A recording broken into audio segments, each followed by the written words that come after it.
এরপরে রেহানা আমির আপনি জানতে চেয়েছেন, আমার স্বামী আমার সাথে অনেক খারাপ ব্যবহার করে, আমার স্বামী আমার কোনো হক পূরণ করেন না, তারপরও আমি তার সাথে আছি, আমি ধৈর্য ধরে আছি যে একদিন ঠিক হয়ে যাবে ইনশাআল্লাহ, কিন্তু সে আমাকে বারবার ডিভোর্সের হুমকি দেয়, এক্ষেত্রে আমার করণীয় কি? আপনার স্বামীকে কাউন্সেলিং করানো উচিত, কোনো ভালো আলেম, কোনো ভালো মানুষের কাছে নিয়ে তাকে বোঝানো উচিত। তিনি যে ভুল করছেন, তিনি যে অন্যায় করছেন, তিনি যে গুনাহ করছেন, এই জিনিসটা তাকে যদি বোঝানো যায়, ইনশাআল্লাহ বিদিনিল্লাহ এই সমস্যার সমাধান হবে বলে আমরা আশা করছি। আর যদি তাতে কাজ না হয়, তাহলে সেক্ষেত্রে আপনার এই অধিকার আছে, আপনি চাইলে তাকে আপনি তার সাথে ছড়াছাড়ির উদ্যোগ আপনি নিতে পারেন, যদি আপনার জন্য সেটি অসহনীয় পর্যায়ের হয়। এরপরে মুসলিম উদ্দিন মন আপনি জানতে চেয়েছেন, 3 মাস ধরে আমার স্ত্রীকে ওর বাবা মা আমার সাথে যোগাযোগ করতে দেয় না, ফোনে কথা বললেও স্ত্রীকে মারধর করে ওর বাবা। আমি আমার স্ত্রীকে নিতে গেলে আমার শ্বশুর আমার স্ত্রীকে আসতে দেয় না, নানা অজুহাত দেখায়, এমন অবস্থা আমার করণীয় কি? ভাই মুসলিম উদ্দিন, অন্যায়ভাবে আপনার শ্বশুর এমনটি করছে, সেটাই স্বাভাবিক। যদি আপনার স্ত্রী আপনার সঙ্গে থাকতে চায় এবং আপনি তাকে রাখতে চান যুক্তিসঙ্গত কোনো কারণ ছাড়া, যুক্তিসঙ্গত বলতে তার কারণটা এখানে যুক্তিসঙ্গত কারণ থাকারও সম্ভাবনা খুব কম। কথার কথা, শরীয়ত গ্রাহ্য কোনো কারণ, আপনারা একসাথে থাকতে গিয়ে আল্লাহর কোনো নাফরমানি করে ফেলছেন বা বড় কোনো বিপদ ডেকে আনছেন, এরকম কোনো কজ যদি তিনি দেখাইতে না পারাটাই স্বাভাবিক। তাহলে সেক্ষেত্রে আপনার স্ত্রী যেহেতু সম্মত আপনার সঙ্গে থাকতে, আপনার শ্বশুর বাধা দিয়ে চরম একটি অপরাধ করছেন, কবিরা গুনাহে লিপ্ত আছেন। আল্লাহ রাব্বুল আলামিন কোরআনে কারিমে বলেছেন যে কেউ বিবাহ বসতে গেলেও তার অভিভাবকের জন্য বাধা না দেয়, ফালা তা'দুলুহুন্না, তোমরা তাদেরকে বাধা দিও না। সেখানে আপনার বিবাহিত স্ত্রীকে আটকে রাখার তো কোনো সুযোগই নেই, তিনি অপরাধ করছেন। আপনি আইনের আশ্রয় নিতে পারেন, আদালতের আশ্রয় নিতে পারেন, এবং ইনশাআল্লাহ বিইذনিল্লাহ এটাতে আপনি জয়ী হবেন বলে আমরা আশা করছি। এবং আপনি যে কোনো প্রক্রিয়ায় আপনার স্ত্রীকে আপনি নিতে পারেন। আপনার শ্বশুর যেটি করছেন সেটা গুনাহের কাজ করছেন, স্বাভাবিক এবং বাহ্যিকভাবে। আব্দুল্লাহ তাহের আপনি জানতে চাচ্ছেন, আমার শ্বশুর শাশুড়ির কোনো ছেলে নাই, সেক্ষেত্রে আমার দায়িত্ব একটু বলবেন। আপনার শ্বশুর শাশুড়ি যদি কোনো ছেলে না থাকে, আল্লাহ যদি আপনাকে সামর্থ্য দিয়ে থাকেন, আপনার স্ত্রীর মনোরঞ্জন এবং তার প্রতি আপনার আন্তরিকতা দেখানো যে কর্তব্য, সেই জায়গা থেকে আপনি শ্বশুর শাশুড়ির যদি খোঁজখবর নেন, তাদের পাশে দাঁড়ান, অবশ্যই এটি অনেক বড় সওয়াবের কাজ হবে ইনশাআল্লাহ, এবং করা উচিত আপনার যদি আপনার সাথে থাকে। আর সুবাইরা সাবেদ পপি আপনি জানতে চেয়েছেন, এমন কোনো আমল আছে কি যেটা সারা রাত আমাদের শয়তান এবং খারাপ জিন থেকে হেফাজত করবে? সূরা বাকারার আপনার আয়াতুল কুরসি যেটি আছে, সেটি আমাদেরকে শয়তান থেকে ইনশাআল্লাহ নিরাপদে রাখবে। এছাড়া 3 কুল, সূরা ইখলাস, সূরা ফালাক, সূরা নাস 3 বার রাতে পড়ে শুইবেন, ইনশাআল্লাহ শয়তান থেকে আল্লাহ তাআলা আপনাকে আশ্রয় রাখবেন। আয়াতুল কুরসি পড়ে ফু দিয়ে পুরো শরীর মুছে তারপরে শুবেন। মোহাম্মদ রিয়াজউদ্দিন নূর নবু আপনি জানতে চেয়েছেন, মরার আগে দাফনের জায়গা নির্দিষ্ট করে যায় অনেকে, এটা ঠিক কিনা? এটা আপনার এই অর্থে ঠিক যে যদি আমি শহরে মারা যাই তাহলে এখানে দাফন করিও, অমুক কবরস্থানে দাফন করি বলা যেতে পারে, কিন্তু তার লাশ যদি অন্য কোথাও তিনি মারা যান, তাহলে লাশকে সেই জায়গায় দাফন করার জন্য নিয়ে যাওয়া সঠিক নয়, এবং এভাবে বলে যাওয়া সঠিক নয়। অতএব যদি কেউ এরকম বলে যান যে আমি যেখানে মারা যাই না কেন লাশ আমার অমুক জায়গায় দাফন করবে, সেটা সঠিক নয়। কিন্তু যদি বলেন যে আমি এই শহরে মারা গেলে বা এখানে মারা গেলে আমাকে অমুক জায়গায় দাফন করবে, তাহলে এরকম আর্গুমেন্ট পেশ করাতে সমস্যা নেই। এরপরে মঞ্জুরা সুলতান আপনি জানতে চেয়েছেন, মেয়েদের পিরিয়ডের সময় কি দুরূদ শরীফ পড়া যাবে? উত্তর হলো পড়া যাবে। আর পিরিয়ডের সময় কি অজু করে তাসবিহ পড়া যাবে? অজু জরুরি না, আপনি বিনা অজুতেও তাসবিহ পড়তে পারবেন এবং দুরূদ পড়তে পারবেন, কোনো অসুবিধা নেই। আব্দুল্লাহ মামুন জানতে চেয়েছেন, মহিলারা ঘরে একাকী নামাজ আদায় করার সময় একামত দেওয়া জরুরি কিনা? উত্তর হলো না, একামত দিতে হবে না। শাহাবুদ্দিন সরকার জানতে চেয়েছেন, ফরজ গোসল করার পরিস্থিতি না থাকলে অজু করে ফরজ নামাজ আদায় করা যাবে কি না? ফরজ গোসল করার পরিস্থিতি না থাকলে অজু করে ফরজ নামাজ আদায় করা যাবে কি না? পরিস্থিতি নাই বলতে কি? যদি এমন হয় আপনি যেখানে আছেন সেখানে দীর্ঘ 2-3 মাইল এরিয়া পর্যন্ত কোনো পানি নেই, অথবা আপনি পানি আনতে পারেন সেরকম কোনো ব্যবস্থাপনা নাই, পায়ে হেঁটে মাইল যাওয়া ছাড়া উপায় নেই, তাহলে সেক্ষেত্রে আপনি তায়াম্মুম করতে পারেন। অল্প পানি থাকলে সেটা দিয়া আপনি অজু করলেন। কিন্তু পরিস্থিতি নাই বলতে লোকজন দেখে যাবে, আপনার কাপড় ভিজে যাবে, দ্বিতীয় কাপড় নাই, ভেজা কাপড় দিয়ে আবার নামাজ পড়তে হবে, বা এরকম কোনো কজ যেগুলো আসলে আপনার জন্য কঠিন হলেও অসম্ভব নয়, তাহলে সেটাতে সেই পরিস্থিতিতে আপনার এটা চলবে না। আর ফরজ গোসলের বিপরীত হলো মূলত তায়াম্মুম। যদি করতে না পারেন তাহলে সেক্ষেত্রে আপনি তায়াম্মুম করবেন। নাবিলা সুলতানা জানতে চেয়েছেন, যদি কোনো স্বামী তার প্রথম স্ত্রীকে না জানিয়ে দ্বিতীয় বিয়ে করেন এবং প্রথম স্ত্রী জানার পর দ্বিতীয় স্ত্রীকে ডিভোর্স দেন, আর লিখিতভাবে তালাক দেয়, তাহলে কি তালাক হয়ে যাবে? সম্পর্কে ইসলাম কি বলে? প্রথমত প্রথম স্ত্রীকে জানিয়ে বিয়ে করাটা শরীয়তের দৃষ্টিতে দ্বিতীয় স্ত্রীর সাথে বিয়ে বিশুদ্ধ হওয়ার জন্য কোনো পূর্ব শর্ত নয়। আর প্রথম স্ত্রী জানার পর দ্বিতীয় স্ত্রীকে যদি ডিভোর্স দেয় এবং লিখিতভাবে তালাক দেয়, তাহলে সেক্ষেত্রে তালাক হবে। তালাক হওয়াতে কোনো সমস্যা নেই। যদি তার দ্বিতীয় স্ত্রীকে তিনি বিয়ের পরে তালাক দেন, তালাকের শর্ত অনুযায়ী দিলে তালাক হয়ে যাবে। কিন্তু শুধুমাত্র স্ত্রী, প্রথম স্ত্রীর বলার কারণে তাকে তালাক দেওয়া, তার প্রতি অবিচার। আবার প্রথম স্ত্রীও অহেতুকভাবে তার দ্বিতীয় স্ত্রীকে তালাক দিতে স্বামীকে বাধ্য করাও অবিচার এবং গুনাহের কথা। কিন্তু তালাক দিলে তালাক হয়ে যাবে। নাদিয়া আক্তার আপনি জানতে চেয়েছেন, কোনো পুরুষের স্ত্রী মারা গেলে বা ডিভোর্স হয়ে গেলে সেই পুরুষ কতদিন পরে আবার নতুন করে বিবাহ করতে পারবে? পুরুষ তিনি আপনার কমপক্ষে 3 দিন পর্যন্ত তিনি তো অবশ্যই শোক পালন করবে, তার স্ত্রী মারা গেছেন। তারপরে তিনি চাইলে বিবাহ করতে পারবেন। অর্থাৎ তার জন্য তার আসলে ইদ্যতের বিষয় নয়, জাস্ট আপনার তার শোক কেটে গেলে এবং তিনি যে কোনো সময় তিনি বিয়ে করতে পারেন। জান্নাতি আইডি থেকে জানতে চেয়েছেন, হিজড়ারা কি মেয়েদের মতো পর্দা করবে? সিরাজা মনির আপনি জানতে চেয়েছেন হিজড়াদের নামাজের পদ্ধতি কি? পাশাপাশি 2টি প্রশ্নই দেখতে পেলাম। দেখুন, হিজড়াদের বিষয়ে, হিজড়া না বলে আমরা তৃতীয় লিঙ্গ আজকাল আমাদের সমাজে বলছে বেশি, যদিও তৃতীয় লিঙ্গ বলাটাও বা কতটা এখানে সঠিক হবে সেটি আরেক আলোচনার বিষয়। যাই হোক, এই হিজড়া বলি বা তৃতীয় লিঙ্গ বলি, তবে হিজড়াট নেগেটিভ অর্থে বলা হয় একজন মানুষকে কেমন যেন একটা গালমন্দের মতো হয়ে গেছে অনেকটা, সেই জন্য এই শব্দটা বলতে ইতস্তত বোধ হয়। তো হিজড়া বা তৃতীয় লিঙ্গ লোকদের ব্যাপারে একটা ভিডিও আমাদের এই পেজে আছে, আমাদের ইউটিউব চ্যানেল আসুন্নাহ ফাউন্ডেশনে আছে। সেখানে আমরা তাদের সম্পর্কিত বিভিন্ন বিধিবিধান উল্লেখ করার চেষ্টা করেছি, আর সেটি প্রচারিত হয়েছে যমুনা টিভিতে। সেই ফুটেজে বিস্তারিত আপনি পেয়ে যাবেন। আমরা শুধুমাত্র মৌলিক একটি কথা সংক্ষেপে বলে রাখছি, সেটি হলো তৃতীয় লিঙ্গের মানুষের মধ্যে কারোর মধ্যে যদি পুরুষের অবকাঠামোটা তার শরীরে বেশি পাওয়া যায় বা জিনগতভাবে টেস্ট করে তার ভিতরে পুরুষের জিন ইত্যাদি পাওয়া যায়, তাহলে সেক্ষেত্রে পুরুষের বিধিবিধান তার জন্য কার্যকর হবে এবং তিনি পর্দা আপনার করতে হবে না মেয়েদের সাথে। আর যদি তার মধ্যে পুরুষের মেয়েদের জিনটা পাওয়া যায় টেস্ট করে, অথবা তার শারীরিক কাঠামোটা মেয়েদের সাথে বেশি সাদৃশ্যপূর্ণ হয়, পুরুষদেরটা কম থাকে তার শরীরে, তাহলে সেক্ষেত্রে সে পুরুষদের সাথে পর্দা করবে এবং মেয়েদের সাথে তারা মিশবে। আর যদি কোনোটি নিরূপণ করা না যায়, যেটাকে এখন সে মুশকিল বলে, তাহলে সেক্ষেত্রে অপারেশন করে আপনার তাকে কোনো একটি ক্যাটাগরিতে ফেলার স্কোপ আছে এবং আরও কিছু পদ্ধতি আছে। বিস্তারিতভাবে জানার জন্য ভিডিওটা দেখার জন্য আহ্বান করা থাকলো। আব্দুল হাকিম জানতে চেয়েছেন, একজন ইমাম সাহেব জুমার বয়ানে বলেছেন যে আমাদের নবী নাকি জাহিরি বয়স 63 আর বাতিনি বয়স 27, মোট 90। কথাটা কতটুকু সঠিক? আব্দুল হাকিম, এটা সম্পূর্ণ মন গড়া কথা। বাতিনি বয়স বলতে কিছু নাই। রাসূল করিম সাল্লাল্লাহু আলাইহি সাল্লামের বাতিনি বয়স 27 ছিল। এই কথার সোর্স তাকে জিজ্ঞাসা করবেন যে কোরআনের কোথায় আছে, অথবা রাসূল আকরাম সাল্লাল্লাহু আলাইহি ওয়াসাল্লাম থেকে বর্ণিত হাদিসের কোথায় এরকম কথা বলা আছে, কোথাও এরকম কোনো কথা নেই, অথবা এটি মন গড়া এবং ভিত্তিহীন কথা। শরীফা জানতে চেয়েছেন, মেয়েরা কবর জিয়ারত করতে পারবে কিনা? না বোন, বিশেষ করে আপনার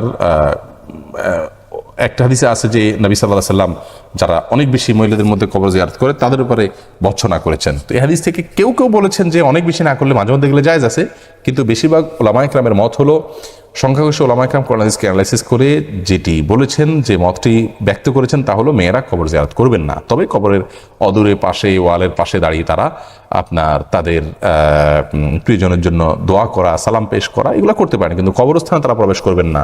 এর অনেক কারণের একটা হলো তারা খুব আবেগপ্রবণ হয়ে থাকেন, ভেঙে পড়েন, পুরুষদের গ্যাদারিং অনেক বেশি থাকে। এই যে বিষয়গুলো, এই বিষয়গুলো সহ আরও অনেক কারণে তাদের কবর জিয়ারত করতে নবী সাল্লাল্লাহু আলাইহি সাল্লাম নিষেধ করেছেন বিভিন্ন হাদিসে।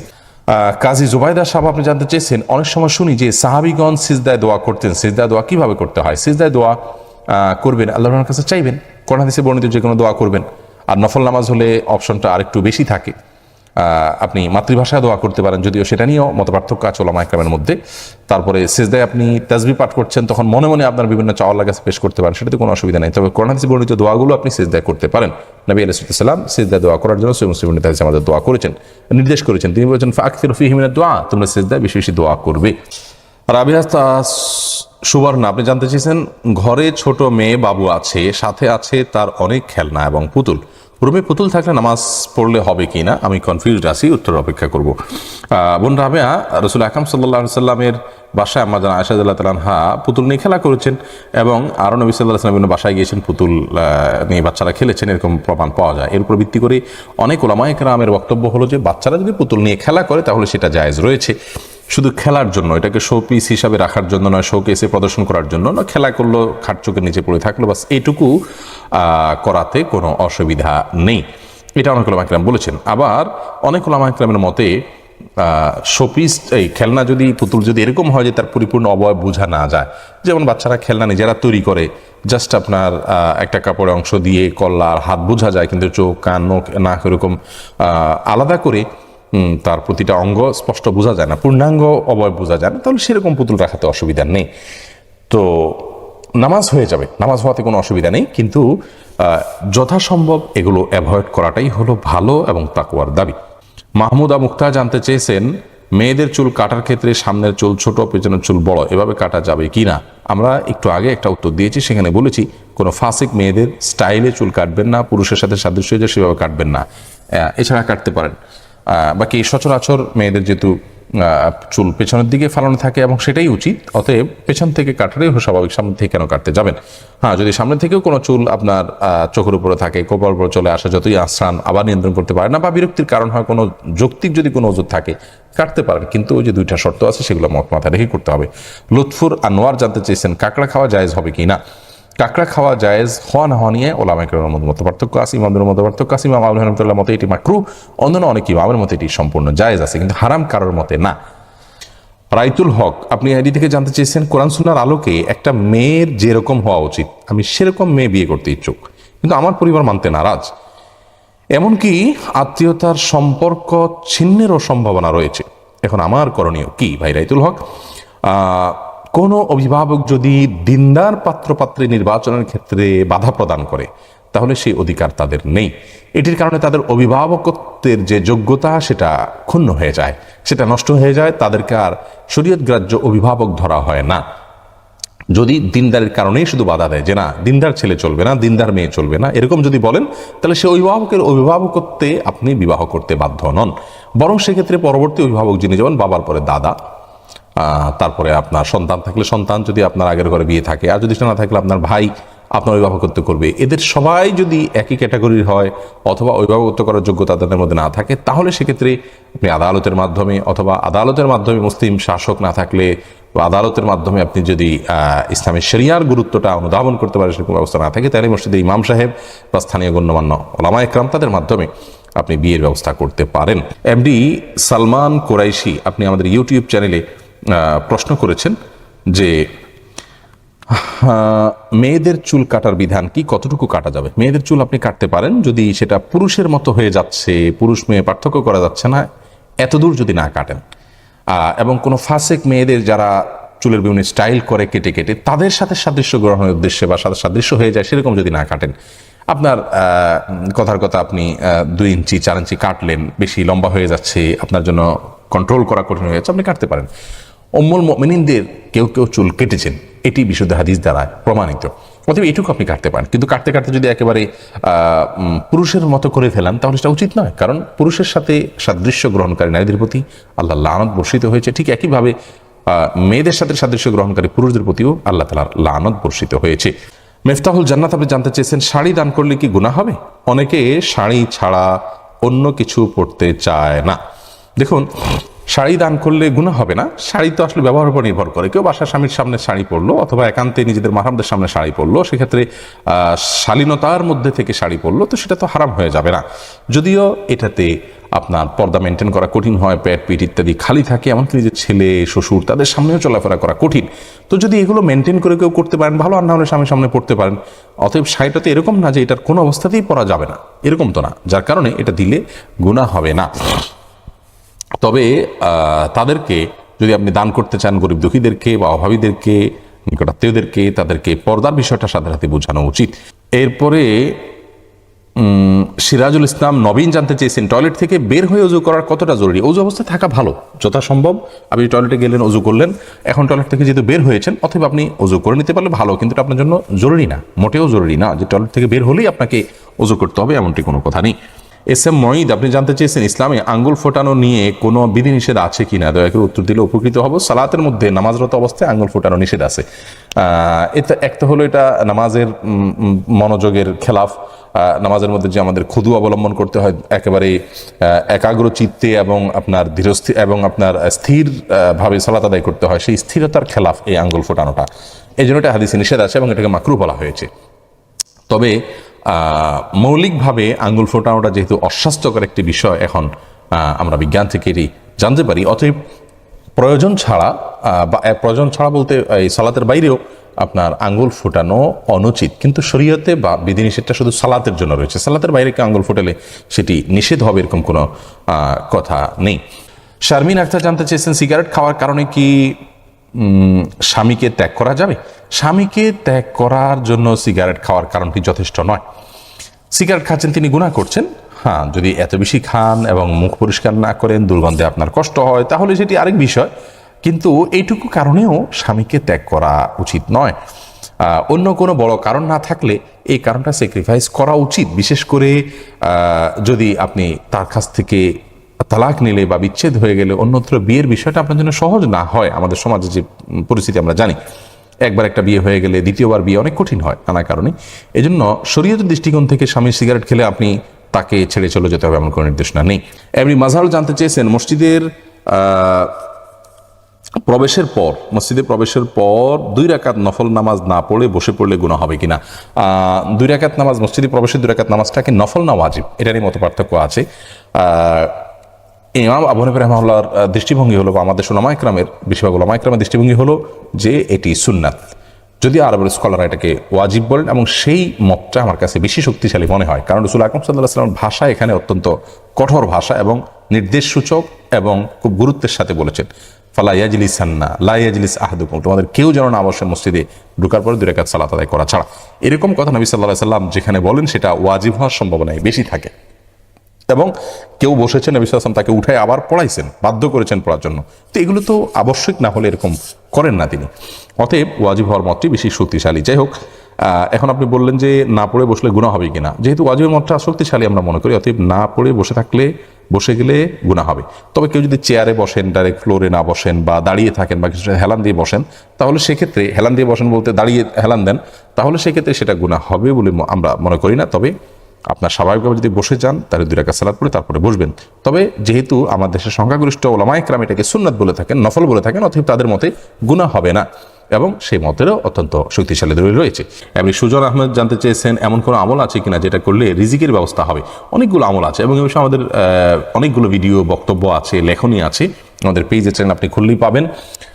একটা গুরুত্বপূর্ণ আমল হলো যে আপনি খুব বেশি সাধনা করবেন, সালাতের সঙ্গে সঙ্গে বের হয়ে যাবেন, এবং সিরিয়াসলি দুনিয়ার হালাল উপার্জন করার জন্য আপনি দুনিয়ার বিভিন্ন প্রান্তে ছড়িয়ে পড়বেন এবং পরিশ্রম করবেন। অনেক মানুষ আছেন অলস এবং মানে খুব বেশি পরিশ্রম করতে রাজি না, এবং অনেক পেশায় কাজ করতে রাজি না, ওনার প্রেস্টিজ ইস্যু থাকে, এগুলো থাকা উচিত নয়। আপনি হালাল উপার্জনের জন্য প্রচণ্ডভাবে পরিশ্রম করবেন, এটা হলো প্রথম কাজ। দ্বিতীয়ত হলো অনেকে আছেন যে হালাল উপার্জন বলতে বিশাল ফিগারের ইনকাম বুঝে থাকেন।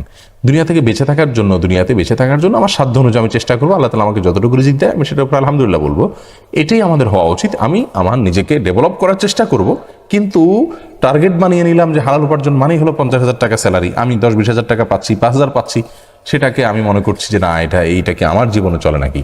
তো এই দৃষ্টিভঙ্গি আমাদের পাল্টাতে হবে, আল্লাহ তাআলাই আস্তে আস্তে বরকত দিবেন। তৃতীয়ত আমল বলতে ওই যে নামাজের পরপরই আল্লাহ তাআলা বের হইতে বলেছেন, অতএব খুব দ্রুত নামাজ শেষ করে বের হয়ে উপার্জন শুরু করতে হবে সালাতের পরপর। আর আত্মীয়তার সম্পর্ক রক্ষা করলে জীবনে বরকত আসে উপার্জনের মধ্যে, এবং বরকতের 10টা চাবি নামে একটা ভিডিও আছে, বিস্তারিত সেখানে আপনারা শুনে নেবেন। এরপরে ইসরাত বর্ণা আপনি জানতেছেন আজানের সময় বাথরুমে থাকাকালীন অবস্থায় কি আজান উত্তর দেওয়া যাবে? উত্তর হলো না। বাথরুমে যেহেতু আল্লাহর নাম নেওয়া এবং জিকির করা হাদিসে নিষেধ রয়েছে, অতএব আপনি বাথরুমে বসে এই কাজটি করতে পারবেন না, বরং সেখানে বসে যথাসম্ভব আপনি মনে মনে জিকির করতে পারেন। বের হয়ে যদি আজান পান তাহলে সেক্ষেত্রে আপনি বের হওয়ার উত্তর দিতে পারেন। রাতে কি হাত ও পায়ের নখ কাটা যাবে কিনা জাকির হোসেন জানতে চেয়েছেন। যাবে, কোনো অসুবিধা নেই, হাত পায়ের নখ রাতে কাটাতে কোনো অসুবিধা নেই।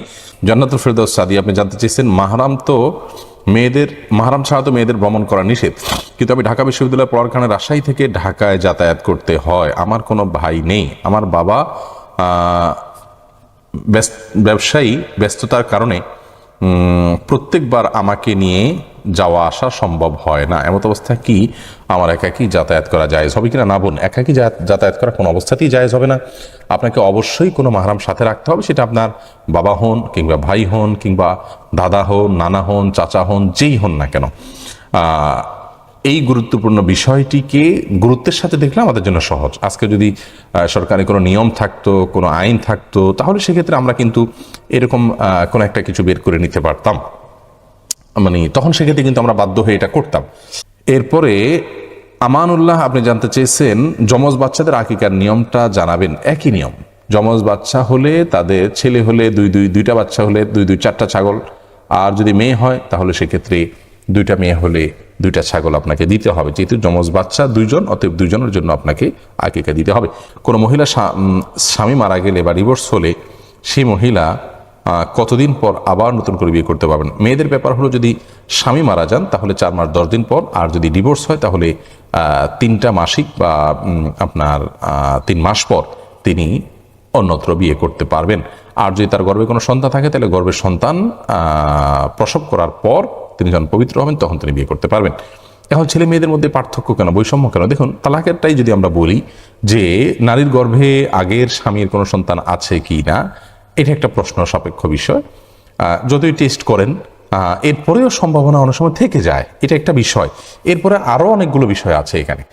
তো পুরুষের ক্ষেত্রে কিন্তু এইসব বিষয়গুলো থাকছে না, যার কারণে এটা নারীদের জন্য প্রযোজ্য, পুরুষের জন্য নয়। মাহমুদুল হাসান লিজন জানতে চেয়েছেন পশ্চিম দিকে পা দিয়ে ঘুমানো যাবে কিনা, কেবলার দিকে পা দিয়ে ঘুমানো যাবে কিনা। পশ্চিম দিকে বলতে আমাদের জন্য পশ্চিম দিকে, কিন্তু যারা পশ্চিমা দেশগুলোতে আছেন তাদের জন্য অন্য কোনো দিকে হবে। অতএব যে যেখানে আছেন তার জন্য কেবলার দিকে পা দিয়ে ঘুমানো যাবে কিনা, এলো প্রশ্ন। এই প্রশ্ন উত্তর হলো যে কোনো হাদিসে আসলে কেবলার দিকে পা দিয়ে ঘুমাতে নিষেধ করা হয়েছে এরকম কোনো হাদিস কিন্তু নেই, পাই না আমরা। অতএব কেবলার দিকে পা দিয়ে ঘুমানো মৌলিকভাবে কোন হাদিসে নিষিদ্ধ কোনো বিষয় নয়। তবে যেহেতু কেবলা সেদিকে আছে, আমার কাছে যদি খারাপ লাগা কাজ করে কেবলার প্রতি শ্রদ্ধার জায়গা থেকে, তাহলে সেক্ষেত্রে অন্যদিকে আমি পা দিয়ে ঘুমালাম, শোলাম, সেটা ভালো, উত্তম। এমনি কামরুজ্জামান জানতে চেয়েছেন ঠোঁটের নিচে দাড়ি কাটার বিধান কি? ঠোঁটের নিচের দাড়িগুলো এগুলো দাড়ির অন্তর্ভুক্ত, অথবা এগুলো কাটা যাবে না। সোনিয়া আক্তার জানতেছেন হালাল রিজিক না খেলে দোয়া কবুল হয় না। এক্ষেত্রে পিতা অথবা স্বামীর উপার্জন যদি হারাম হয়, হাজার বাধা সত্ত্বেও আমি তাকে ফেরাতে না পারি, তাহলে আমার করণীয় কি? সেক্ষেত্রে কি আমার দোয়া কবুল হবে না? এ বিষয়ে আমাদের ভিডিও আছে, মেহরবানি করে দেখে নেবেন, এবং লিঙ্ক আমাদের পেজ থেকে আপনি বিভিন্ন শব্দে বিভিন্ন কিওয়ার্ডে সার্চ করলে পেয়ে যাবেন। শুধু এটুকু বলবো যে যদি আপনার বিকল্প কোনো উপার্জনের ওয়ে না থাকে তাহলে সেক্ষেত্রে আপনি গুনাহগার হবেন না তার অপরাধের কারণে। এমডি আলতাফ হোসেন জানতে চেয়েছেন বিভিন্ন পাখির খাঁচায় বা খামারে মাশাল্লাহ লেখে রাখা হয় যেন নজর না লাগে, এটা সঠিক কিনা? হ্যাঁ, এটা সঠিক। যদি কোনো কিছু দেখার পর কারোর আশ্চর্য লাগে বা তিনি অভিভূত হয়ে পড়েন, তাহলে সেক্ষেত্রে মাশাল্লাহ বলে সেখানে বদনজর লাগে না, এটি সঠিক এবং সত্য বিষয়। এটা করা যেতে পারে, এটা করাতে কোনো দোষের কোনো কিছু নেই। এরপরে তাহমিন হোসেন ডালিয়া আপনি জানতে চেয়েছেন আমার দাঁত অনেক আঁকাবাঁকা, এতে দাঁত ব্রেসলেট লাগিয়ে দাঁত সোজা করলে কি আল্লাহ সৃষ্টি বিকৃতি হবে? না, এটাকে আল্লাহ সৃষ্টি বিকৃতি বলা যাবে না। এটা এক ধরনের ত্রুটি বলতে পারি, এটাকে আমরা সংশোধন করতে পারি। অপারেশন করা যেরকম সঠিক, এটাও সেরকম, এটাতে মৌলিক পরিবর্তন নেই। এরপরে এমডি সুমন আলী আপনি জানতে চাইছেন নামাজের মধ্যে সিজদার আয়াত তেলাওয়াত করলে কি নামাজরত অবস্থায় সিজদা দিতে হবে? নামাজের মধ্যে সিজদার আয়াত যদি তেলাওয়াত করেন তাহলে নামাজরত অবস্থায় সিজদা দিবেন, যখন পড়ছেন তখনই আপনি সাথে সাথে সিজদা দিয়ে এসে বাকি নামাজ শেষ করবেন, এটাই উচিত। জি, এরপরে রেজিয়া সুলতানা রিপা জানতে চেয়েছেন চিংড়ি মাছ খাওয়া হালাল হবে কিনা? জীবন হালাল, কোনো অসুবিধা নেই। সাউদ আর সুরাইম আইডি থেকে আপনি জানতে চেয়েছেন তাড়াতাড়ি বিয়ে হওয়ার দোয়া আছে কিনা? না ভাই, তাড়াতাড়ি বিয়ে হওয়ার জন্য আসলে বিশেষ কোনো দোয়া নাই, তবে সূরা ফুরকান আয়াত নম্বর 74 রব্বানা হাবলানা মিন আজওয়াজিনা, এই রব্বানা থেকে আয়াতের শেষ পর্যন্ত এটুকু বিভিন্ন সময় বারবার করে পড়বেন, বিনামূল্যেও পড়তে পারেন, কোনো নির্দিষ্ট সংখ্যায় নাই, বিশেষ করে পড়বেন। এখানে আল্লাহর কাছে নেককার জীবন সঙ্গী পাওয়ার জন্য দোয়া রাখা হয়েছে, আপনি সেটা পাঠ করতে পারেন, কিন্তু স্পেসিফিকলি কোনো আমল নাই যেটা আমল করলেই আপনার দ্রুত বিয়ে হয়ে যাবে। আপনি উপার্জন করবেন, অভিভাবকদেরকে বোঝাবেন, এবং কোন পরিস্থিতি আপনার কি করণীয়, কোন আলেমের কাছ থেকে ডিরেকশন নিয়ে আপনি ডিসিশন নেবেন, ইনশাআল্লাহ বিদিনিল্লাহ আল্লাহ বলে আমি সহজ করে দিবেন। তাসলিমা আক্তার জানতে চেয়েছেন মাছের আইস বা রক্ত কাপড়ে লাগলে নামাজ হবে কিনা। এই বিষয়ে আমাদের ভিডিও আছে চ্যানেল এবং পেজে, বেশিরভাগ প্রশ্ন উত্তর আমাদের দেওয়া আছে, শুধু আপনার সার্চ করলে আর কষ্ট করে লিখতে হয় না, আমাদের আবার দ্বিতীয়বার সময় ব্যয় করতে হয় না। মাছের রক্ত কাপড় লাগলে হবে না, এটা শরিয়ার দৃষ্টিকোণ থেকে এটা আসলে রক্ত নয়। অতএব এই রক্ত যদি তাছাড়া প্রবাহমানও নয়, বিধায় এই রক্ত কাপড়ে লাগলে নামাজ হবে, কোনো অসুবিধা নেই। আইস লাগলে তো হবেই, কোনো অসুবিধা নেই। এরপরে শাহিন রিমি জানতে চেয়েছেন স্ত্রীর বারণ করা সত্ত্বেও স্বামী ঘুষ নেয়, স্ত্রীর করণীয় কি? স্ত্রী যদি নিষেধ করেন তারপরেও স্বামী যদি ঘুষ খায়, তাহলে সেক্ষেত্রে তার দায়িত্ব তার উপরে, এর জন্য স্ত্রীর দায়িত্ব নেই। যেহেতু তার ঘুষ ছাড়াও হালাল উপার্জনও আছে, অতএব তার ওই স্পেসিফিক কোনো ঘুষের টাকা যদি আনেন সেটা স্ত্রী ব্যবহার করবেন না, নিবেন না। তবে তার ঘর করতে, সংসার করতে অসুবিধা নেই, যেহেতু তার হালাল উপার্জন আছে এবং মিশ্র উপার্জন আছে। তবে চেষ্টা তো অব্যাহত রাখতে হবে স্বামীকে হারাম কাজ থেকে দূরে সরানোর জন্য। তাওহীদ আনিক আপনি জানতে চেয়েছেন কেউ বলে কাজা নামাজ পড়তে হবে, আবার কেউ বলে পড়তে হবে না, ক্ষমা চাইলেই হবে। আসলে কোনটা ঠিক? না, যারা বলেন যে পড়তে হবে না তারা ক্ষমা চাইলেও হবে এটা বলেন না, তারা বলেন যে এটা মাফ, পড়াই লাগবে না। আসলে এই ক্ষেত্রে আমি যেই মতটাকে অধিকতর বিশুদ্ধ মনে করি সেটি হলো পড়তে হবে। ইমাম ইবনে তাইমিয়া রাহিমাহুল্লাহ সহ বিভিন্ন ইমামগণের কাজাউল ফাওয়ায়েদ সম্পর্কিত অধ্যায়গুলো পড়লে এরকমই বোঝা যায়। যার কারণে আমরা এই মতটাকে শক্তিশালী মনে করছি। যারা মনে করেন সালাত ইচ্ছাকৃত আদায় না করলে কাফের হয়ে যায়, তাদের মতে যিনি সালাত আদায় করেন তিনি তো কাফের হয়ে গেছেন, নতুন করে সালাত আদায় শুরু করেছেন মানে নতুন করে ঈমান এনেছেন, তো কাফের হয়ে যাওয়া অবস্থায় নামাজ ত্যাগ করেছেন, সেগুলোর জন্য কোনো হিসেব নেই। কিন্তু তার সঙ্গে স্বামী স্ত্রীর বিচ্ছেদের সম্পর্কটাও চলে আসবে, অনেক বিষয় জটিলতা সেখানে দেখা দিবে এবং আসবে বিধানগুলো। যাই হোক, এটি একটা মত এবং অনেক বড় উলামা ইকরামের মত এবং এর সপক্ষে অনেক দলিল আছে রাসূলুল্লাহ সাল্লাল্লাহু আলাইহি ওয়াসাল্লাম হাদিস থেকে। কিন্তু সেই হাদিসগুলোর একটা ব্যাখ্যা এটাও করা যায় যে সালাত ত্যাগ করা কুফরি, সেটাকে এইভাবে ব্যাখ্যা করি এবং ভয়াবহতম অপরাধ এবং এটা একজন মুসলিম এবং কাফেরের সাথে পার্থক্য নির্ধারণকারী বিষয়। কিন্তু কারোর যদি সালাত আদায় না করার কারণে অপরাধ বোধ থাকে, তাহলে তিনি কাফের হবেন না, পাপিষ্ঠ হবেন, চরম পাপিষ্ঠ হবেন এবং কুফরি করেছেন, কাফের হওয়ার কাছাকাছি চলে গেছেন, এরকম অপরাধ তিনি করেছেন। এই মতটি অধিকতর শক্তিশালী বলে আমাদের কাছে মনে হয়। আমার যতটুকু মনে পড়ে যে সমকালীন ওলামা ইকরামের মধ্যে বিন বাজ আল্লামা আলবানী রাহিমাহুল্লাহ এই মতটি পোষণ করতেন, যদি বিন বাজ রাহিমাহুল্লাহ সহ অনেকের মতে প্রথম মতটি সঠিক তারা মনে করতেন। যাই হোক, তো যার কারণে কাজা হয়ে যাওয়া নামাজগুলো ধীরে ধীরে আদায় করতে হবে। যেহেতু আমরা কাজা নামাজ কেউ না পড়ে থাকলে তাকে কাফের মনে করি না, অতএব সেগুলো আদায় করতে হবে। ওমরি কাজা এই শব্দটা নাই, কিন্তু কাজাউল ফাওয়ায়েদ আছে, অর্থাৎ ছুটে যাওয়া নামাজ আদায় করার বিধান আছে। এনায়েত হাসান জানতে চেয়েছেন স্বামী এর ব্যবসা থেকে স্ত্রী যদি টাকা নেয় স্বামীকে না জানিয়ে, এতে কি ব্যবসার ক্ষতি হবে? ব্যবসার ক্ষতি তো টাকা নিলে হবেই, অতিরিক্ত নিলে তো ব্যবসার ক্ষতি হবেই। কিন্তু যদি স্বামীকে না জানিয়ে আপনি টাকা নেন, সেটা আপনার ক্ষতি হবে, ব্যবসার ক্ষতি হোক আর না হোক আপনার ক্ষতি হবে, অর্থাৎ আপনি গুনাহগার হয়ে যাবেন। আল্লাহ তাআলার কাছে আপনাকে জবাবদিহি করতে হবে, স্বামীর অনুমতি ছাড়া তার ব্যবসাতে টাকা নিতে পারেন না। হ্যাঁ, আপনার যদি ভরণ পোষণ টাকা তিনি না দেন, তাহলে যেটুকু প্রয়োজন সেটুকু আপনি নিতে পারবেন, তার অগোচরেও। সুলতানা পারভিন জানতে চেয়েছেন আকিকা আর সময় বাচ্চার মাথার চুল ফেলে দেয়া কি সুন্নাত? দেখুন, আকিকার সময় বাচ্চার মাথার চুল ফেলে দেয়া এটা সপ্তম দিনে করা সুন্নাত। আজকাল ডক্টরগণ নিষেধ করেন এবং এটাকে তারা ক্ষতিকর মনে করেন। ডক্টরগণ সব কিছু তারা বুঝে ফেলবেন এমনটি নয়। বিজ্ঞান চলমান একটি আপনার বিষয়, অর্থাৎ বিজ্ঞানের যে বিভিন্ন ধারণা এগুলো আপনার পরিবর্তন হতে থাকে এবং পরিবর্তন হওয়াটা একটা চলমান ইস্যু। তারা আজকে যেটাকে ক্ষতিকর মনে করছেন, কিছুদিন পরে হয়তো উপকারী মনে করবেন, কিন্তু ওহী থেকে যে জ্ঞান এসেছে সেটা অপরিবর্তনশীল। সেখানে আপনার ভুলের কারণে কোনো কারেকশন করার মতো কোনো অপশন নেই, যার কারণে এটা করা যাবে। হ্যাঁ, কোথাও যদি আপনি এমন কোনো জায়গায় আছেন যে সেখানে এটা করতে পারবেন না, তো এটা জরুরি না, ফরজ ওয়াজিব কিছু না, সুন্নাহ, আপনি পরবর্তীতে করলেও করতে পারেন। এই আইডি থেকে আপনি জানতে চেয়েছেন আমার বাবা অসুস্থ অবস্থায় মারা গিয়েছেন, তিনি অপারগ হয়ে দুইটা রোজা ভেঙেছেন। এখন কাফারা হিসাবে খাওয়ার টাকা আমার আপন ইয়াতিম অসহায় চাচাতো ভাই বোনদেরকে দেওয়া যাবে কিনা? সম্পূর্ণ দেওয়া যাবে, কোনো অসুবিধা এবং তার দিলে আর বেশি সওয়াব হবে। আব্দুল্লাহ আপনি জানতেছেন যদি গোপনে বারবার নারী কিংবা পুরুষ ব্যভিচার করে এবং সেই গুনার জন্য যদি গোপনেই আবার খালেস তওবা করে, তাহলে কি আল্লাহর কাছ থেকে ক্ষমা পাওয়ার আশা করা যাবে? আর যদি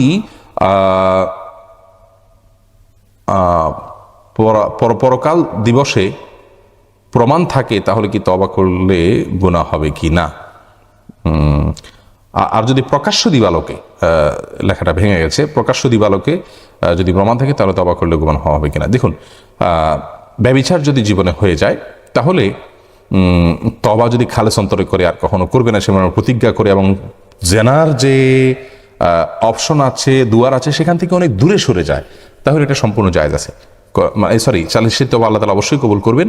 এবং প্রকাশ্যে দিবালোকে তওবা করুক আর গোপনে তওবা করুক, সব তওবাই আল্লাহর কাছে ক্ষমা চাইলে আল্লাহ তাআলা মাফ করবেন। এমন না যে আপনার প্রকাশ্যে করলে মাফ হবে না, গোপনে করলে মাফ হবে, বরং তওবা যদি করার মতো করেন, তওবার শব্দের অর্থ কিন্তু ফিরে আসা।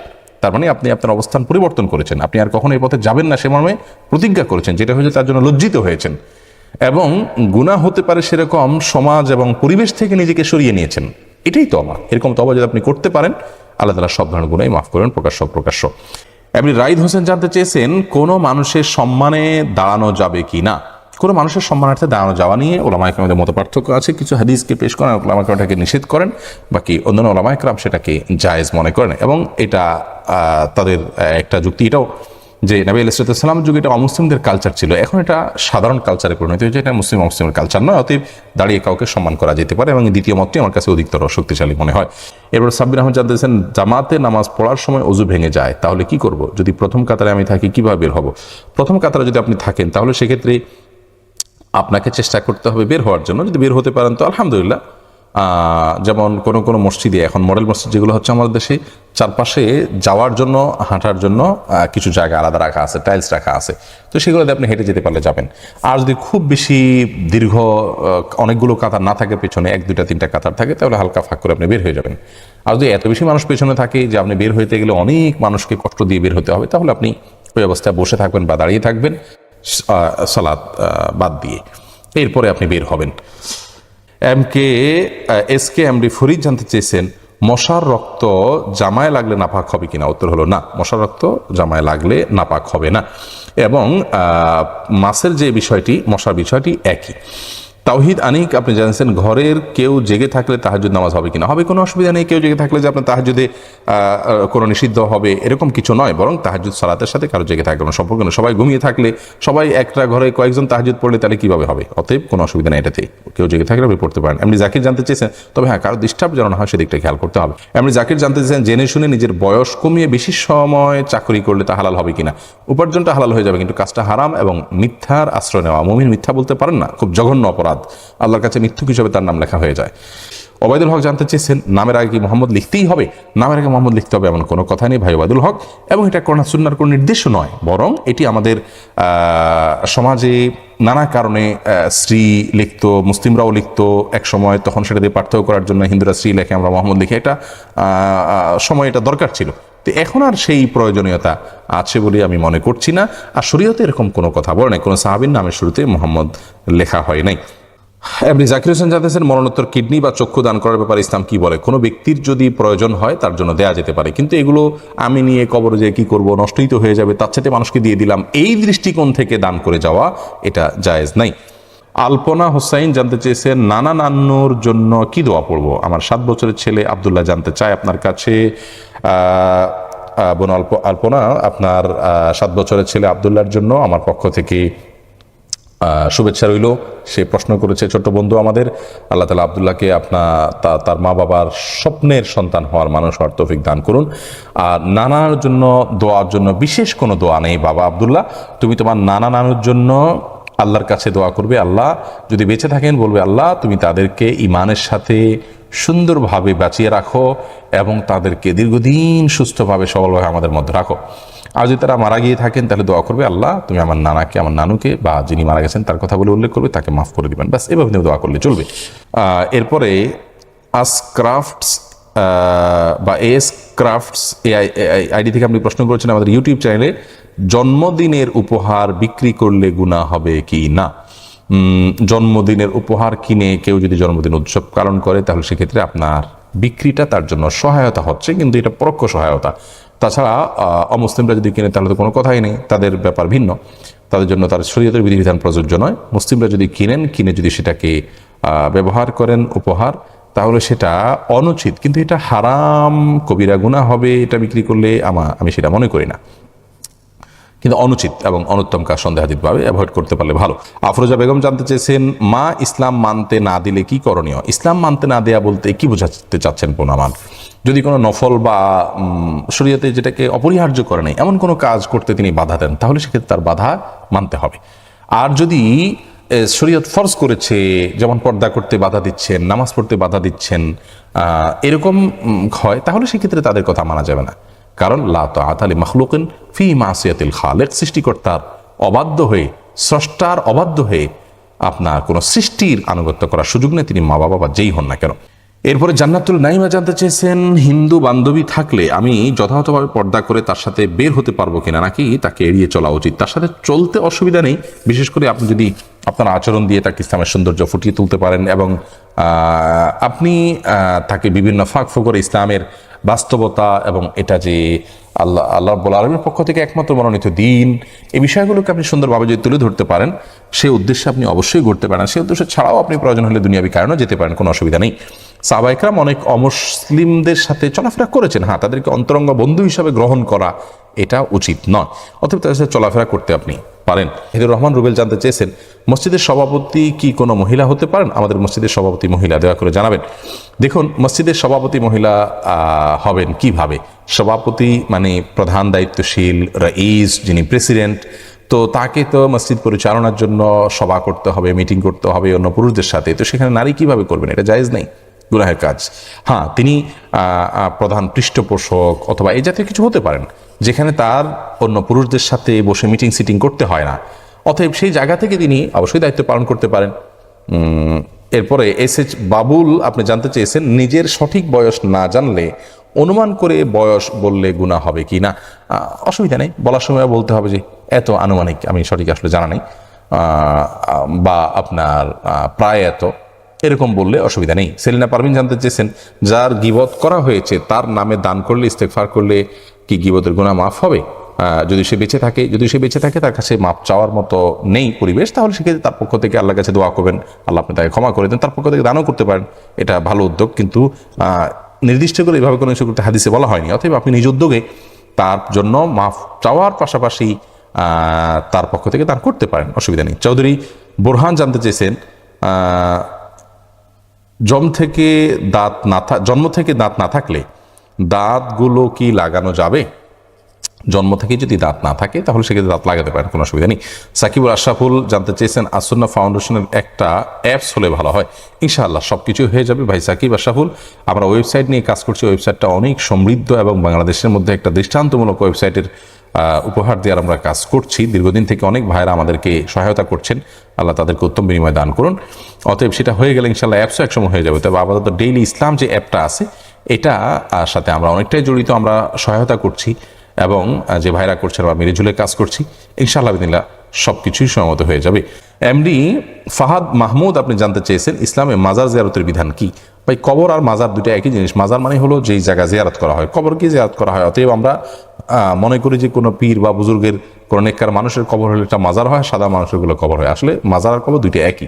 যাই হোক, এটা জিয়ারতের বিধান হলো, এটা জিয়ারত করা জায়েজ আছে, কিন্তু সেখানে গিয়ে কোনো প্রার্থনা করা, তার কাছে কিছু চাওয়া, এগুলো জায়েজ নাই। এরপরে সুরুজুজ্জামান দরিদ্রা বা দরিদ্র ইংরেজিতে উচ্চারণটা লিখছেন কিভাবে, খুব ছোট করে দেখা যাচ্ছে এখানে। যাই হোক, আপনি আইডি থেকে জানতে চেয়েছেন কবরে ফুল দেওয়ার ব্যাপারে কিছু বলেন। কবরে ফুল কেন দিবেন ভাই? কবরে ফুল দেওয়াটা তো কোনো যৌক্তিক কাজ না। আপনি ফুল দিবেন জীবিত মানুষকে, যিনি ঘ্রাণ নেবেন। ফুলকে নবী সাল্লাল্লাহু আলাইহি ওয়াসাল্লাম পছন্দ করতেন, ফুলের ঘ্রাণকে পছন্দ করা ভালো জিনিস, কিন্তু কবরে দিলে কার লাভ হবে? ইসলাম আমাদেরকে অযথা এবং অনর্থক কাজ করতে নিষেধ করেছে। আপনি যদি বলেন যে শ্রদ্ধা দেখাবেন, তাহলে মৃত মানুষ, তিনি তো শ্রদ্ধা তিনি তার কাছে দেখালে তিনি সেটা অনুধাবনই করতে পারেন না, তাহলে শ্রদ্ধা দেখানোর মানেটা কি? আর দ্বিতীয়ত হলো, শ্রদ্ধা দেখাতে গিয়ে অপচয় করা কোনো যৌক্তিকতা নেই। অতএব এটা ইসলামের শরীয়ত দৃষ্টিকোণ থেকে কোনো ভালো কাজ নয়। HM আলামিন জানতেছেন, ফেসবুকে লাইক কমেন্টের জন্য বেশি বেশি পিক আপলোড করলে কি গুনাহ হবে? হলে কেমন ধরনের গুনাহ হবে? যদি হারাম কোনো পিক না হয় আপলোড করতে পারেন, কিন্তু বিনা প্রয়োজনে আপনার শুধুমাত্র নিজের পিক আপলোড করা, এটা তো কোনো প্রশংসনীয় কাজ নয়। এটা না করা উচিত। বরং আপনি ফেসবুকে ভালো কোনো পোস্ট, ভালো কোনো তথ্য, সুন্দর কোনো ইনফরমেশন, উপকারী কোনো জিনিস আপনি শেয়ার করুন, তাতে লাইক কমেন্ট আসতে পারে। কিন্তু নিজের ছবি আপলোড করা এটা কোনো ভালো কিছু নয়। মানুষ আস্তে আস্তে স্বার্থপর হয়ে ওঠে। এই যে সেলফি হইতে হইতে আমরা সেলফিস্ট হয়ে যাচ্ছি আস্তে আস্তে, এই দিকটাতে বের হওয়া উচিত। এটা প্রশংসনীয় কোনো কাজ নয়। মুসলিম নিজেকে মানুষের সামনে উপস্থাপন করার চেষ্টা করবে, তাও আবার লাইক কমেন্ট কামানোর জন্য, এটা আদর্শ মুসলিমের কাজ নয়। আর হারাম কোনো পিক দিলে সেটা তো অবশ্যই আরও বড় অপরাধ হবে এবং গুনাহ হবে। মোহাম্মদ আকাশ হোসেন, আপনি জানতেছেন, আমার আম্মা কোরআন শরীফ পড়তে চায় কিন্তু নির্ভুলভাবে পড়তে পারেন না, এক্ষেত্রে তার করণীয় কি? আপনার আম্মা যদি হারামভাবে আপনার আম্মা যদি কোরআন শরীফ পড়তে না পারেন, তাহলে সেক্ষেত্রে তিনি কোরআন সহিভাবে পড়া শিখবেন, এটা হলো তার করণীয়। তিনি যদি সহিভাবে কোরআন শিখেন এবং চেষ্টা করেন, তাহলে ইনশাআল্লাহ বিদিনিল্লাহ আল্লাহ রাব্বুল আলামিনের কাছে তার দায়, আপনার কোরআন পড়ার চেষ্টা করছেন তাতে তিনি সওয়াব পাবেন, যদি পড়ে শেষও তিনি না করতে পারেন। অতএব শুরুটা করবেন। সুমা আক্তার সিনথি জানতে চেয়েছেন, কোনো বাদ্যযন্ত্র ঘরে থাকলে নামাজ হবে কিনা? নামাজ হয়ে যাবে, যদি সেটা আপনি ব্যবহার না করেন গুনাহ হবে না। পড়ে থাকলে যে গুনাহ হয়ে যাবে এমন কোনো কথা নেই। সুমা আক্তার সিনথি আপনার উত্তর দিয়েছি। সাইদ মুন্সি জানতে চেয়েছেন, কোনো মহিলার স্বামী মারা গেলে তার পরিধানরত নাকের এবং কানের জিনিস খুলে ফেলার ইসলামিক বিধান কি? হ্যাঁ, অবশ্যই খুলে ফেলবে, বিনা প্রয়োজনে সেগুলো তার সাথে কবরস্থ করবে না। ফিরোজ, ওটা তো প্রয়োজন নাই, কোনো প্রয়োজন থাকতে পারে না, অতএব খুলে ফেলবে। ফিরোজ গাজী, আপনি জানতে চাইছেন রাষ্ট্রের আইন না মানলে কি গুনাহ হবে? আর সে আইনের মধ্যে যদি গুনার কাজ থাকে তাহলে কি করণীয়?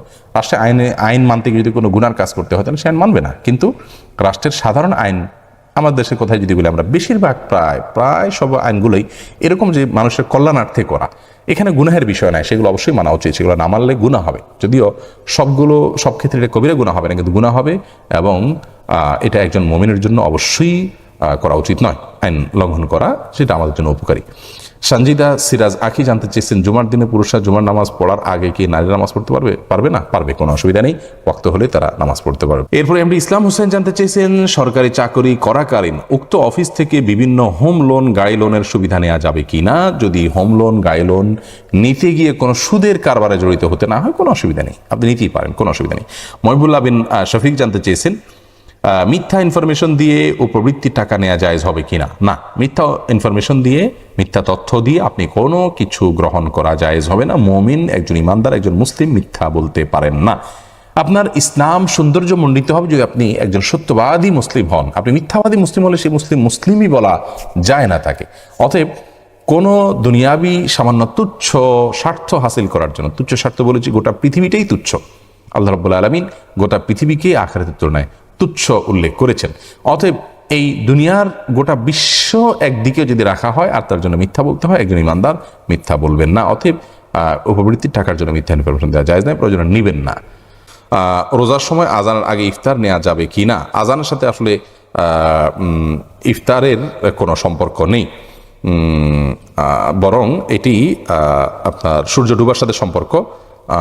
সূর্য যদি ডুবে যায় তাহলে সেক্ষেত্রে আপনার ইফতার আপনি করবেন, আজান যদি একটু দিতে দেরি হয় কোনো অসুবিধা নেই।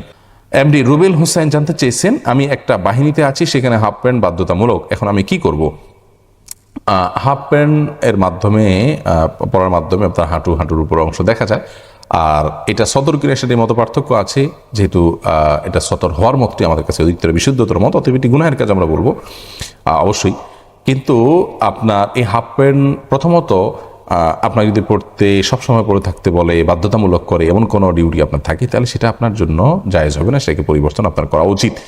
আর এছাড়া যদি বিশেষ বিশেষ সময় আপনাকে পড়তে বলা হয়, আপনার জন্য সে চাকরি আপনি ছাড়বেন কি ছাড়বেন না, বা আপনার করণীয় কি হতে পারে, সেটা ওলামা একরামের সাথে বা বিচক্ষণ কোনো বিদগ্ধ কোনো আলেমের সাথে সাক্ষাৎ করে আপনি পরামর্শ নিলে সেটি ভালো হবে। তাফহিম নাদিয়া জানতে চেয়েছেন, অনেক হাদিসের বইয়ে কোরআন আয়াতসমূহ লেখা থাকে, সেগুলো পড়তে হলে কি অজু করতে হবে? না, যদি বইতে দু চারটা আয়াত হয়তো ভেতরে আছে, মূলত এটা কোরআনই শুধু নয়, তাহলে সেক্ষেত্রে ওইটা পড়ার জন্য অজু জরুরি নয়। তবে কোরআন আয়াত যেখানে লেখা আছে ওখানে স্পর্শ করবেন না।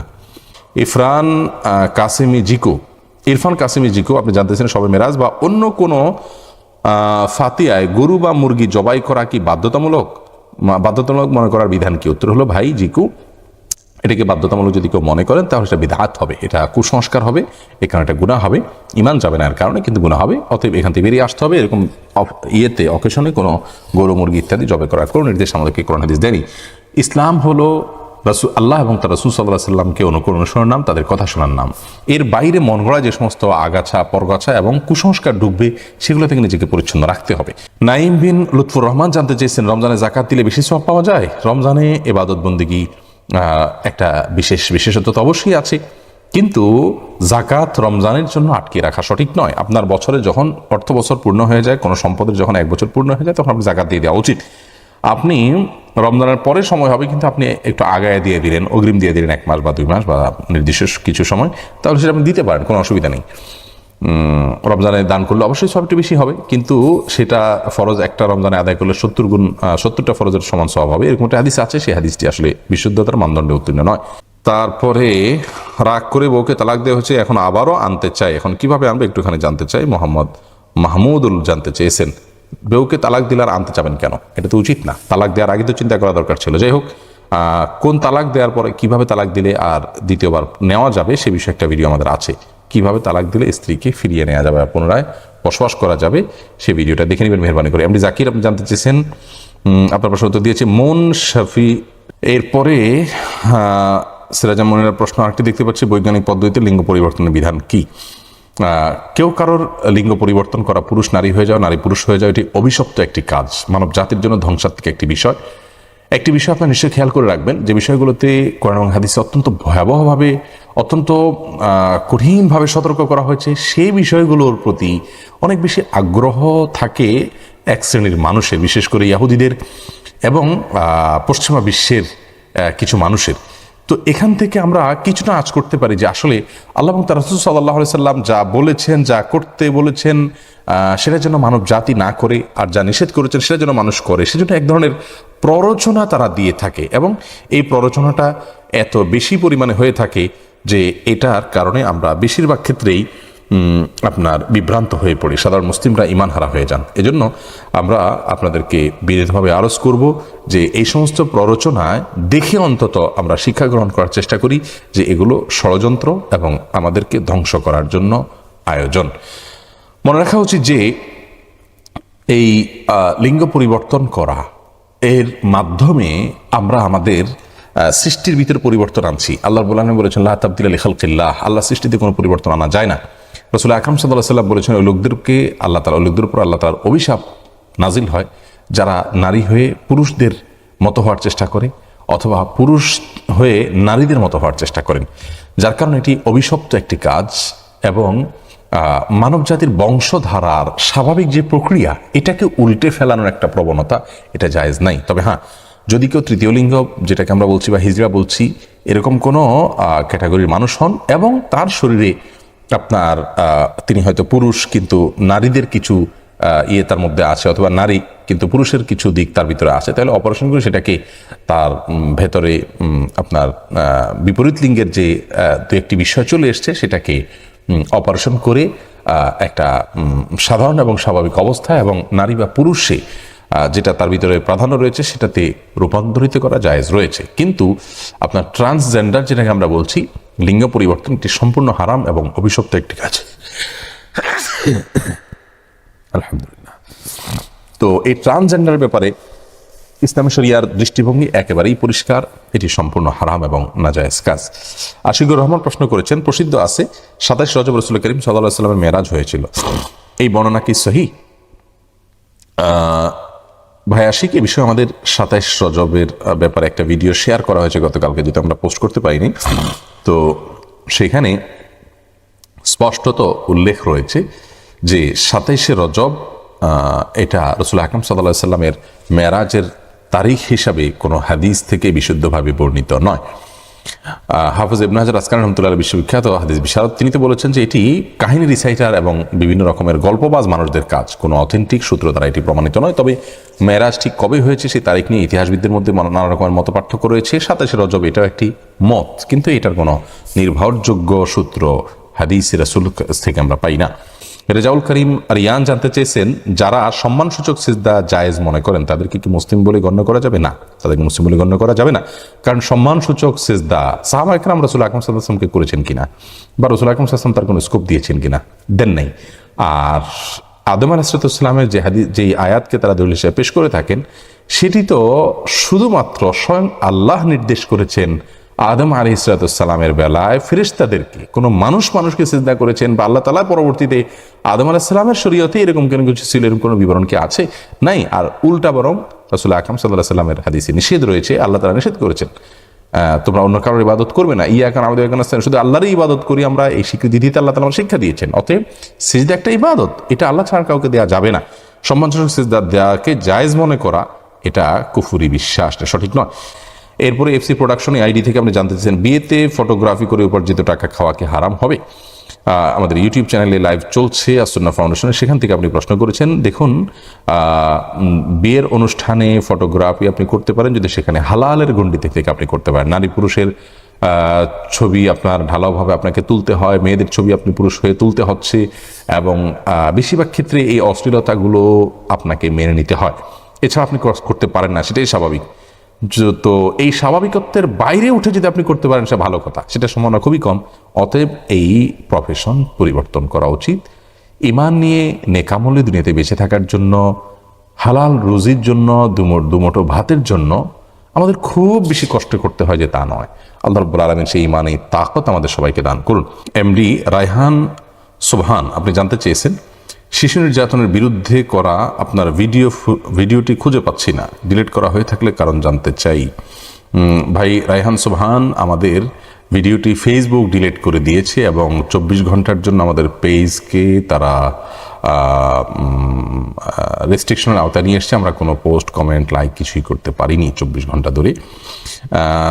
তার কোনো কারণ তারা উল্লেখ করে না, বলে যে সামাজিক কি যেন তাদের লঙ্ঘন হয়েছে। এর আগেও তারা একটা ভিডিও এভাবে আমাদের সরিয়ে ফেলেছে, এবং আমরা সে ভিডিওতে কোনো ফুটেজ দেই নেই, শুধু সলিড ভিডিও, এবং সেখানে আমরা চেষ্টা করেছি যৌক্তিকভাবে বিষয়টি তুলে ধরার জন্য। কিন্তু সম্ভবত থাম্বনেলের কোনো ছবির কারণে বা কী কারণে তারা যে এটা ডিলিট করেছে আমরা জানিও না।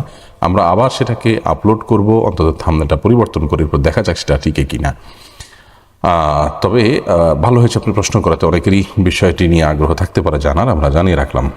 মোহাম্মদ আব্দুল কাদের শাকিল জানতে চেয়েছেন, জিম করা যাবে কিনা এবং মাসলের জন্য সাপ্লিমেন্ট ব্যবহার করা যাবে কিনা। সাপ্লিমেন্ট ব্যবহারের বিশ্লেষণটা আমার জানা দরকার, তাহলে আমি বলতে পারবো। তবে জিম করাতে অসুবিধা নেই, মৌলিকভাবে আপনার শরীরকে আপনার একটু স্ট্রং করার জন্য এবং আপনার আরও নানা উদ্দেশ্যে জিম করা যেতে পারে। জিম করাতে কোনো মৌলিকভাবে কোনো অসুবিধা নেই। ওম্মে নাইমা জানতে চেয়েছেন, দোয়া করার কি কোনো নিয়ম আছে কিনা। দোয়া করার নিয়ম বলতে আপনি আল্লাহর কাছে হাত তুলে দোয়া করতে পারেন, হাত তোলা ছাড়া দোয়া করতে পারেন। দোয়ার জন্য হালাল উপার্জন তার সবচেয়ে ইম্পর্টেন্ট।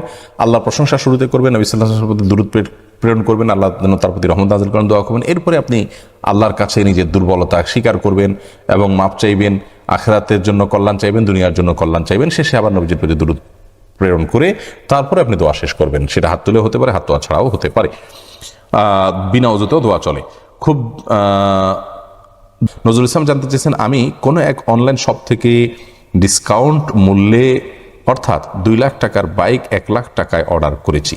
অর্ডারের 2 মাসের মধ্যে ডেলিভারি দিবে এই শর্তে, কিন্তু তারা যথাসময়ে ডেলিভারি না দিতে পারায় আমাকে 2 লাখ টাকা রিফান্ড করলো।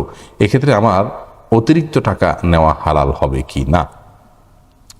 ভাই নজরুল ইসলাম, এটা আপনার ইভ্যালি ইত্যাদি করে থাকে। এই অতিরিক্ত অর্থ নেয়ার বিষয়ে আমরা এক্ষুনি উত্তর দিচ্ছি না। এই বিষয় নিয়ে ওলামায়ে কেরাম গবেষণা করছেন এবং বিভিন্ন জায়গা থেকে গবেষণা চলছে। ইনশাআল্লাহ বিদিনিল্লাহ আমরা এটা পরবর্তীতে আপনার কখনো উত্তর দেবো, এবং আমরা এটাকে নোট নিলাম যাতে করে আপনার এটা উত্তর আমরা দিতে পারি ইনশাআল্লাহ বিদিনিল্লাহ। ফাতেহা জান্নাত জানতে চেয়েছেন, প্লাজো গেঞ্জি পরে নামাজ হবে কি না বড় হিজাব পরে। হিজাব যদি উপরে বড় পরা থাকে তাহলে সেক্ষেত্রে নামাজ হয়ে যাবে, এতে কোনো সন্দেহ নাই। কিন্তু প্লাজো গেঞ্জি কি সেটা তো আমার আসলে জানা নেই। প্লাজো পাজামা আমি চিনি, সে বিষয়ে আমাদের বক্তব্য আছে। ঘরে প্লাজো গেঞ্জি পরলে গুনাহ হবে কিনা, এটা যেহেতু এটার ধরনটাই আমার জানা নেই, ইনশাআল্লাহ এটা আমরা নোট নিচ্ছি। যদি এই সম্পর্কে আমরা জানতে পারি আমাদের জানানোর চেষ্টা করবো আপনাদের। শামিউল মল্লিক আপনি জানতে চেয়েছেন, শরীয়তের নির্দেশনা ঠিক রেখে ফুটবলকে কি পেশা হিসাবে গ্রহণ করা যাবে? উত্তর আশা রাখলাম। শরীয়তের নির্দেশনা কিভাবে ঠিক রাখবেন? 1 নম্বর কথা হলো আপনি হাফ প্যান্ট আপনাকে পরতে হবে, হাঁটু বের করে রাখতে হবে, যেটি বিশুদ্ধ মত অনুযায়ী পর্দার সতরের অন্তর্ভুক্ত, ঢাকতে হবে আমাদেরকে। আর দ্বিতীয়ত, আপনি যদি ফুটবলকে পেশা হিসাবে গ্রহণ করেন তাহলে সেক্ষেত্রে ফুটবল এর সাথে আজকাল যে জাতীয় বা আন্তর্জাতিক পর্যায়ে ম্যাচগুলো হয়ে থাকে এর সাথে জুয়া থেকে নিয়ে নানান অপকর্ম এর সাথে জড়িত। কোনোভাবে সেগুলো থেকে এই খেলাকে পৃথক করার কোনো সুযোগ নেই। অতএব আপনি এটার সাথে ইনভলভ হওয়া মানে সেই হারাম আয়োজনের সাথে ইনভলভ হওয়া। তৃতীয়ত, আপনি যাকে পেশা হিসাবে নিচ্ছেন এটা আসলে কোনো উপকারী কাজ কিনা, আদৌ উপকারী কোনো কাজ নয়, এবং এটা আর্থসামাজিক কোনো উন্নতি এখান থেকে হয় না। সব মিলিয়ে এটাকে পেশা হিসাবে গ্রহণ করা জায়েজ হয় না। আপনি এমন কিছু করবেন যেটার থেকে কোনো উৎপাদন হবে, যেটা থেকে আর্থসামাজিক কোনো উন্নতি হবে, এটার সাথে অশ্লীলতা, বেহায়াপনা, মদ, জুয়া সবগুলো অপরাধের সঙ্গে জড়িত, আয়োজনের সাথে জড়িত এবং অনর্থক একটা আয়োজন, যার মাঝে আসলে মানব জাতির কোনো কল্যাণ নেই। এটাকে পেশা হিসাবে একান্তে গ্রহণ করা যায় হবে না। এরপরে পারভিন এন এইচপি আইডি থেকে আপনি জানতে চেয়েছেন, রমজানের সাহারির সময় ঘুম থেকে উঠতে না পারলে করণীয় কি? রমজানে যদি সাহারির সময় ঘুম থেকে উঠতে না পারেন কোনো অসুবিধা নেই, সারি খাওয়ার তো ফরজ ওয়াজিব নয়। যখন ঘুম থেকে উঠলেন তখন থেকে আর কিছু পানাহার করবেন না, বাস, তাহলে হয়ে গেল, আপনার রোজা হয়ে গেল। তখন নিয়ত করলেন, তখন থেকেই আপনার রোজা যথেষ্ট হয়ে যাবে। কিন্তু সাহারির সময় সারি খেতে না পারলে আর রোজা হবে না, বা আপনার সারি খেতে পারলাম না, এখন ইফতার পর্যন্ত কিভাবে থাকবো, এটা হীনমন্যতা ছাড়া আর কিছু নয়। কারণ ইসলামের শুরুর দিকে তো রোজা ছিল এরকম যে ঘুমের আগ পর্যন্ত যা মানুষ খেতে চাইতো তা খেতে পারতো, ঘুমে গেলে আর সাহারি বা ভোর রাতে উঠে আর খাওয়ার কোনো অপশন ছিল না, ওখান থেকে তারা ইফতার বন্ধ থাকতেন। অতএব এটা কঠিন কিছু নয়, অসম্ভব কিছু নয়। অনেকেই সারি খেতে পারেন না, আমাদের জীবনে এরকম অনেকবার হয়েছে যে সারি খেতে পারি নাই, কিন্তু আলহামদুলিল্লাহ ইফতার পর্যন্ত রয়েছি, কোনো অসুবিধা হয়নি। মানুষের জন্য এগুলো কঠিন বা অসম্ভব কোনো বিষয় নয়। এরপরে গোলাম ওয়াসি আপনি জানতে চেয়েছেন, আমি ইন্ডিয়া ওয়েস্ট বেঙ্গল থেকে বলছি, আমাদের দেশে ওবিসি অর্থাৎ আদার ব্যাকওয়ার্ড কাস্ট সার্টিফিকেট এর মাধ্যমে শিক্ষা ব্যবস্থায় অনেক সুযোগ সুবিধা দেওয়া হয়। একজন মুসলিম হয়ে নিজেকে পিছিয়ে পড়া জাতি হিসাবে উল্লেখ করে এই সুযোগ নেওয়া জায়েজ হবে কি না? দেখুন, এটার বিস্তারিত বিবরণ আমার জানা নেই, তবে যদি সেখানে শুধুমাত্র এই বিষয়টাই থাকে যে আমি একজন মুসলিম হিসাবে পিছিয়ে পড়ে আছি, সেজন্য আমি উন্নতি চাচ্ছি, এরকম বলে যদি সাহায্য নেন তাহলে সেটি সম্পূর্ণ হারাম হবে। তার মানে আপনার ইসলাম গ্রহণ করাকে আপনি পিছিয়ে পড়া বলে ব্যাখ্যা করছেন, যার কারণে এটা আপনার জন্য জায়েজ হবে না। কিন্তু এর বিপরীতে যদি আপনি মনে করেন যে আপনি এখানে শুধুমাত্র লেখা যদি থাকে যে আমি আসলে পিছিয়ে পড়ে আছি, এটা মুসলিম হিসাবে বলে নয়, আমি একজন নাগরিক হিসাবে আমি আরও ডেভেলপড হতে পারি, কিন্তু সেটা থেকে আমি বঞ্চিত অর্থের অভাবে বা বুদ্ধির অভাবে বা নানা কারণে, এখানে মুসলিম অমুসলিমের বিষয় না, এরকম যদি হয় তাহলে সেটা বলে আপনি সাহায্য নিতে পারেন। মোশাররফ হোসেন আপনি জানতে চেয়েছেন, রমাদান মাসে ইফতারের আগে পরিবারের সবাই মিলে মোনাজাত করা যাবে কি না?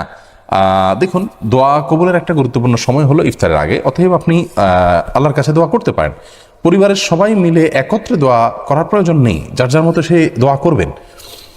আর বিশেষ কোনো বিপদে সবাই একই পরিস্থিতির শিকার, কথার কথা, বা সবাই একই বিপদে রয়েছেন, তাহলে সেক্ষেত্রে সবাই একসাথে দোয়া করতে পারেন, কিন্তু মৌলিকভাবে এটাকে নিয়ম বানিয়ে নেওয়ার কোনো সুযোগ নেই। আপনার বাহরাইন থেকে সাহাবা একরামদের আসার পথে একবার তাদের সবগুলো আপনার রসদপত্র হারিয়ে গেছে বাহন সহকারে, তখন তারা ফজরের পরে সবাই মিলে আল্লাহর কাছে দোয়া করেছেন। এখান থেকে বোঝা যায় যে আপনার যদি একটা বিপদে সবাই সমানভাবে আপনার জর্জরিত, তাহলে সবাই আল্লাহ তাআলার কাছে একত্রে দোয়া করতেই পারেন, কিন্তু এমনিতে যার যার মতো দোয়া করাটাই হলো উত্তম। আর প্রশিক্ষণের জন্য যেমন ছোটো ছোটো বাচ্চারা আছে বাসায়, তাদেরকে শেখানোর জন্য যদি একটু জোরে জোরে দোয়া করেন, তাদেরকে সাথে নিয়ে দোয়া করেন, তো এটা হতে পারে। সোহান তানভীর জানতে চেয়েছেন, সাম্প্রতিক সময়ে জার্মানিতে নারী দ্বারা মসজিদ পরিচালনা, নামাজের পূর্বে আজান দেয়া এবং ইমামতি করানো, নারী ইমামের পেছনে দাঁড়িয়ে মেয়ে ছেলেদের নামাজ আদায়, এ বিষয়ে ইসলামের দৃষ্টিভঙ্গি কি জানালে খুশি হব? ভাই শাহন তানভীর, প্রথমত জার্মানিতে আপনি যে দৃশ্য দেখেছেন আমরাও দেখেছি, এটি সম্পূর্ণভাবে হারাম একটি কাজ। যারা নারীদের ইমামত করার মাধ্যমে মনে করেন যে নারীকে পুরুষের মতো মর্যাদা দেওয়া যায়, এগুলো সবগুলো ভণ্ডামি ছাড়া আর কিছুই নয়। আল্লাহ রাব্বুল আলামিন নারীদেরকে সৃষ্টি করেছেন, তাদের একটা গণ্ডি দিয়েছেন, পুরুষকে সৃষ্টি করেছেন, তার একটা গণ্ডি দিয়েছেন। এই গণ্ডি আমরা চাইলেই ভেঙে ফেলতে পারবো না। এটা হলো আত্মপ্রবঞ্চনা এবং একটা ভ্রান্ত পথ, সোজা কথা। ইসলাম শরীয়তে এটার কোনো অনুমোদন নেই। সালাতে জামাতের সাথে সালাত আদায় করবেন পুরুষরা, এবং সেখানে পুরুষ ইমামতি করবেন। মেয়েদেরকে যেখানে মানে নবী সাল্লাল্লাহু আলাইহি ওয়াসাল্লাম নির্দেশ নেই হলে বাসায় নামাজ পড়া উত্তম। তারা বাহিরে আসাটা, প্রয়োজন ছাড়া বাহিরে বের হওয়াটা তাদের নিরাপত্তার জন্য আপনার সঠিক পদক্ষেপ নয়। আপনি গোটা পৃথিবীতে যারাই নারী মুক্তির আন্দোলনের সবক আমাদেরকে শেখায়, তাদের সমাজে নারীদের প্রতি নির্যাতনের এবং তাদের প্রতি অবিচারের এমনকি পাশবিক নির্যাতনের যে রেশিওর কথা আমরা জানতে পারি, সেখান থেকে দিনের আলো মতো পরিষ্কার হয় যে আসলে তারা যে পদ্ধতিতে নারীদেরকে অধিকার দিতে চান সেটি সঠিক পদ্ধতি নয়, তারা নিজেরাই সেটাতে ব্যর্থ, অতএব এটি জায়েজ নয়, সম্পূর্ণ হারাম একটি কাজ। মোহাম্মদ জুবাইর হোসেন জানতেছেন মাথায় কুফরি চিন্তা এলে করণীয় কি? মাথা যদি কুফরি চিন্তা আসে তাহলে সেক্ষেত্রে করণীয় কি? অনেক বক্তব্য এই বিষয়ে আমাদের আছে, মেহরবানি করে একটু সার্চ দিয়ে দেখে নেন।